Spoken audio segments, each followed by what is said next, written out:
బుచ్చిరెడ్డిపాలెం పట్టణంలో ప్రపంచ మాదక ద్రవ్యాల నిరోధక దినోత్సవం సందర్భంగా CI Srinivasareddy, SI Santosh Reddy Krishna Chaitanya degree కళాశాల విద్యార్థులకు అవగాహన కార్యక్రమం నిర్వహించారు.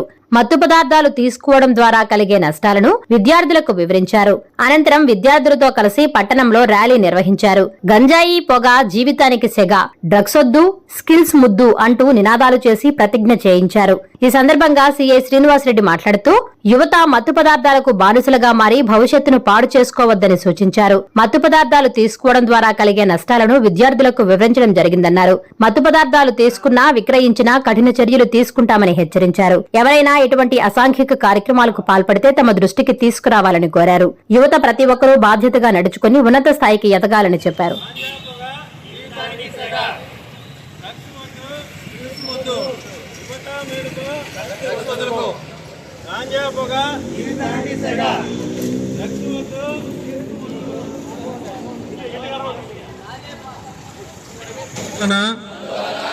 మాదక ద్రవ్య రహిత భారతదేశ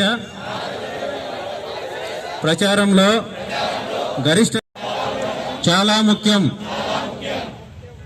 దేశం యొక్క ఈ సవాలును స్వీకరిస్తూ ఈరోజు మనం నషాముక్త్ భారత్ అభియాన్ కార్యక్రమం కింద ఐక్యమై సమాజం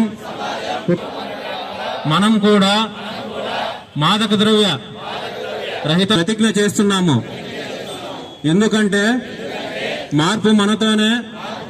మనమందరం కలిసి మన ఆంధ్రప్రదేశ్ రాష్ట్రాన్ని మాదక ద్రవ్య రహితంగా దేశాన్ని మాదక ద్రవ్య రహితంగా మార్చడానికి నా శక్తి మేరకు నేను ప్రతిదీ చేస్తానని ప్రతిజ్ఞ చేస్తున్నాను. ఈరోజు international drugs against abuse and anti ట్రాఫికింగ్లో భాగంగా కృష్ణ చైతన్య కాలేజ్లో డిగ్రీ స్టూడెంట్స్ అందరితోటి ఇంటరాక్ట్ అవ్వడం జరిగింది. వాళ్ళకందరికీ ఈ డ్రగ్స్ గురించి, డ్రగ్స్ వలన కలిగే చెడు ఏంటి, వాళ్ళకి హాని ఏం కలుగుతుంది, వాళ్ళ భవిష్యత్తు ఏమవుతుంది అనే దాని గురించి క్లియర్గా ఇప్పుడు చెప్పడం జరిగింది. దీనిలో భాగంగా అవేర్నెస్ కల్పించే దానిలో భాగంగా ఈరోజు బుచ్చిరెడ్డిపాలెంలో ఈ కృష్ణ చైతన్య డిగ్రీ కాలేజ్ దగ్గర నుంచి వైఎస్ఆర్ స్టాట్యూ వరకు కూడా ర్యాలీ అనేది చేపట్టడం జరుగుతుంది. ఈ ర్యాలీలో స్లోగన్స్ అది ఇచ్చి అక్కడికి వెళ్ళిన తర్వాత ఓత్ అనేది కూడా అక్కడ జరుగుతుంది.